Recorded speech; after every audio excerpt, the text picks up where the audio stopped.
O grande erro de todo investidor é começar a comprar ativos sem ter um objetivo de carteira, ou seja, sem ter um planejamento antes. Esse erro parece ser inofensivo agora, mas no futuro vai te custar muito caro. Para quem não me conhece, meu nome é Lucas, eu sou analista de valores imobiliários e bora entender como que monta esse seu planejamento. Primeiro de tudo, por que esse erro pode se tornar extremamente caro? Porque basicamente você vai começar a comprar ativos sem um planejamento. E sem esse planejamento, no futuro, essa sua carteira vai estar totalmente desordenada e não vai estar alinhada com o seu perfil de risco e com seus objetivos. E aí que está o grande problema. Quando você perceber isso e quiser ajustar essa sua carteira para estar alinhada ao seu perfil e aos seus objetivos, você vai ter que acabar vendendo os ativos. E como provavelmente você vai ter lucro, você vai pagar muito dinheiro em imposto. E o imposto é uma das maiores despesas que todo investidor pode ter. Se você quiser se aprofundar um pouco mais no assunto de por que é importante o planejamento, eu vou deixar aqui na descrição o link de um vídeo onde eu explico detalhadamente o porquê é importante ter esse planejamento antes de começar a investir. Então vamos direto ao ponto aqui. O primeiro ponto é que a sua carteira ela tem que estar alinhada com seus objetivos e com o seu perfil de risco. A grande questão aqui é que a única pessoa que vai conseguir fazer esse alinhamento com excelência é você mesmo. O segundo ponto é que você sempre tem que montar a sua carteira sobre a ótica do risco. Ou seja, antes de se perguntar o quanto você pode ganhar, você tem que se perguntar o quanto você pode perder. Se você montar sua carteira sobre a ótica do risco, você vai estar sempre limitando suas chances de perda a uma porcentagem pequena da carteira. Essa porcentagem você vai acabar definindo antes de começar a investir. Sempre que você for comprar um ativo novo, você tem que decidir um peso para ele dentro da sua carteira. Ou seja, uma porcentagem dentro da carteira como um todo. Essa porcentagem ela vai te ajudar a limitar o risco específico desse ativo. E aí você consegue balizar a sua carteira de acordo com cada risco que você quer correr. Vale lembrar que a carteira objetivo ela é uma carteira hipotética. Ela é um passo antes de você comprar qualquer ativo. Quando você começar a comprar os ativos propriamente ditos, você vai ter a sua carteira real. E aqui a grande meta é você fazer a sua carteira real se parecer muito com a sua carteira objetivo. Então a sua carteira real, ela sempre vai estar buscando ficar igual à sua carteira objetivo. Chegando aqui na parte prática já, a montagem da sua carteira vai ser basicamente dividida em duas. Então primeiro a gente vai definir as macroalocações, que são as classes de ativos e os pesos.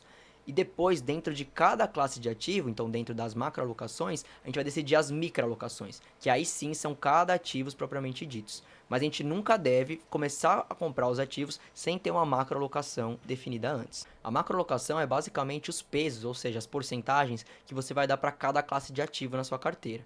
Então, falando de bolsa, você vai ter as classes de ativos de ações aqui no Brasil, fundos imobiliários, ações nos Estados Unidos e os REITs nos Estados Unidos, que são parecidos com os fundos imobiliários. Fora isso, também você vai ter a sua parte alocada em renda fixa. Então, basicamente, vão ser essas 5 classes de ativos que vão definir a sua macroalocação. Então, dentro da macroalocação, você tem que definir qual porcentagem você vai querer em cada uma dessas classes de ativos. E claro que isso vai variar de acordo com o seu perfil de risco e com suas necessidades e objetivos. A primeira parte eu recomendo que seja a escolha da renda fixa. Então, quantos por cento da sua carteira vai estar destinado para renda fixa? E o restante a gente vai jogar para renda variável, ou seja, a bolsa de valores. Aqui é extremamente importante você já ter ideia de quais são os seus objetivos e qual é o seu perfil de risco, para você saber o quanto você vai querer correr de risco na bolsa de valores e o quanto você vai querer deixar um pouco mais seguro na renda fixa. Chegando na parte que foi destinada para a bolsa de valores, aqui você vai ter que começar a dar um ajuste um pouquinho mais fino no tanto de risco que você quer correr. Então, nas classes de ativos, considere fundos imobiliários e REITs uma classe de ativos um pouco menos arriscadas e ações, tanto aqui no Brasil quanto lá nos Estados Unidos, um pouco mais arriscadas. Aqui você já vai começar a reparar que o ajuste do nível de risco ele pode ser muito bem personalizável. Então, primeiro você vai separar entre renda fixa e renda variável. Aqui é um jeito de você ajustar o risco. Depois, um toque ainda mais fino um pouco, é você escolher entre REITs e fundos imobiliários e ações lá nos Estados Unidos. Claro que você não precisa excluir nenhuma das duas classes de ativos. Você pode só escolher um peso maior ou menor em cada uma, de acordo com o seu perfil de risco. O ajuste ainda mais fino do nível de risco vai ser feito nos ativos propriamente ditos, ou seja, nos ativos específicos que você vai escolher para sua carteira. Por exemplo, dentro de ações, você tem ações muito arriscadas e tem ações pouco arriscadas. E é dentro disso que você vai acabar escolhendo quais ações você vai querer e quais os pesos dessas ações para compor a sua carteira. E aí que você vai conseguir chegar no ajuste mais fino possível para chegar no nível de risco exatamente que vai condizer com o seu perfil de risco. Para ficar mais fácil de entender, eu trouxe aqui um exemplo na prática para vocês, para a gente entender. Então vamos aqui olhar direto na tela do computador. Basicamente, o que a gente vai fazer? Primeiro, a divisão entre renda fixa e renda variável. Então aqui eu coloquei um exemplo totalmente aleatório, que do total de 100% da carteira, 70% a gente vai deixar como renda fixa e 30% como renda variável. Tudo bem.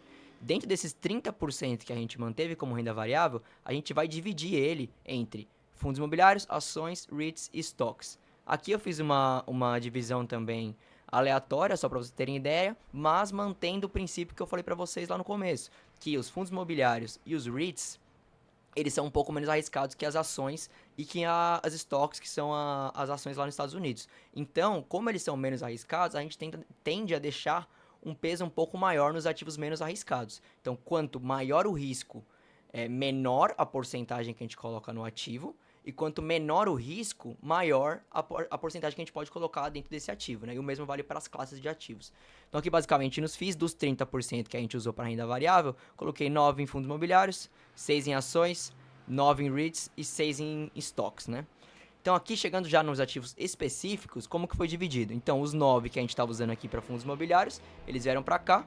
E aqui a gente pode usar também, para ficar um pouco mais fácil de definir os pesos, a gente pode usar o sistema de tiers, né? Então tier A, tier B e tier C. Tier A, onde que vai ser? Vai ser as porcentagens maiores, ou seja, os ativos que são menos arriscados, que eles podem ter uma porcentagem maior, e assim consecutivamente. Ou seja, o peso B, 3%, é um ativo mediano, e o peso C, 2%, que seria um ativo um pouco mais arriscado. Então, quando você for fazer a análise do ativo, você pode olhar, esse fundo imobiliário, ele se encaixa no A, no B ou no C? Ele é muito pouco arriscado, ele é muito conservador, ele é moderado ou ele é muito arriscado? Você pode fazer uma simplificação dessa para ficar mais fácil de você fazer a sua estruturação de carteira. E assim funciona com as outras classes. Então, para ativos 6%, ao invés de 4 aqui virou 3, no peso B virou 2 e no peso C virou 1. Então, você vai fazer a mesma coisa, você vai analisar as ações e você vai ver quais são as ações menos arriscadas e quais são as ações mais arriscadas que você deseja ter em carteira e separar ela nesses pesos, sempre deixando os ativos mais arriscados com menor peso. Para caso dê algum problema e você venha a perder esse dinheiro, ele não fazer tanta diferença dentro da sua carteira como um todo. Montando a sua carteira com base na ótica do risco, você vai ter uma carteira muito bem controlada e também muito personalizável. E melhor, em tempo de crise, você vai saber exatamente qual a exposição que você tem ao risco e vai saber que essa exposição está controlada. E isso vai te ajudar a passar por tempos de crise que muitas pessoas entram em pânico e acabam perdendo muito dinheiro. Essa estratégia também auxilia muito a gente a investir em empresa muito arriscada, né? Então por quê? Dois motivos. O primeiro motivo é que você vai colocar uma pequena parte da sua carteira nessa empresa arriscada. Caso esse risco se concretize, você perde muito pouco e não faz nenhuma diferença no seu patrimônio. Porém, caso o risco não se concretize e a empresa venha a ter uma rentabilidade muito alta, que é o esperado, ela vai puxar também a rentabilidade da sua carteira como um todo. Então não tem a necessidade da gente investir em empresas muito arriscadas com uma porcentagem muito grande, não faz sentido. A porcentagem pequena, ela vai controlar o seu risco para caso de perda e caso você não perca e tenha uma rentabilidade muito alta, ela também vai fazer muita diferença na sua carteira como um todo. Então controlar o risco é a melhor coisa que você pode fazer para manter a sua sanidade mental no longo prazo. Uma dica para te ajudar a ajustar essa sua exposição ao risco é responder a seguinte pergunta: o quanto você aguenta ver lentamente o seu patrimônio caindo durante anos e se manter fiel ao plano? Para ficar um pouco mais simples de vocês entenderem, eu trouxe aqui um gráfico para explicar para vocês um pouco melhor. Então, basicamente, a bolsa, ela sobe caindo. Pode parecer estranho, mas é verdade. Dá uma olhada aqui nesse gráfico. Basicamente, de 1995 até 2022, a bolsa ela teve uma alta, essa aqui é a bolsa aqui do Brasil, tá? Ela teve uma alta de 7.500%. Porém, ela subiu esse 7.500% com diversas quedas. E você pode ver que não são quedas pequenas, são quedas na ordem de 50%, 48%, 43%. Então, o investidor ele tem que estar muito alinhado com o mindset e também com uma certa exposição ao risco. Porque caso contrário, na primeira queda que tivesse aqui, dos 45%, o cara que não tá bem alinhado ou que tá com muita exposição a risco, ele entrar em desespero e acabar vendendo tudo e perdendo metade do patrimônio na primeira queda. Então, você tendo isso bem alinhado e tendo uma exposição a risco certa, você consegue sobreviver a esses tempos de queda na bolsa e lá no longo prazo conseguir pegar a rentabilidade que é o que a gente está buscando. Então, resumindo, para você ter os ganhos expressivos na bolsa de valores, você tem que sobreviver às quedas que vão acontecer durante o caminho. E a única forma de você sobreviver a essas quedas é você ter esse seu nível de risco muito bem alinhado. Então, pessoal, pelo vídeo de hoje foi isso. Muito obrigado e até a próxima.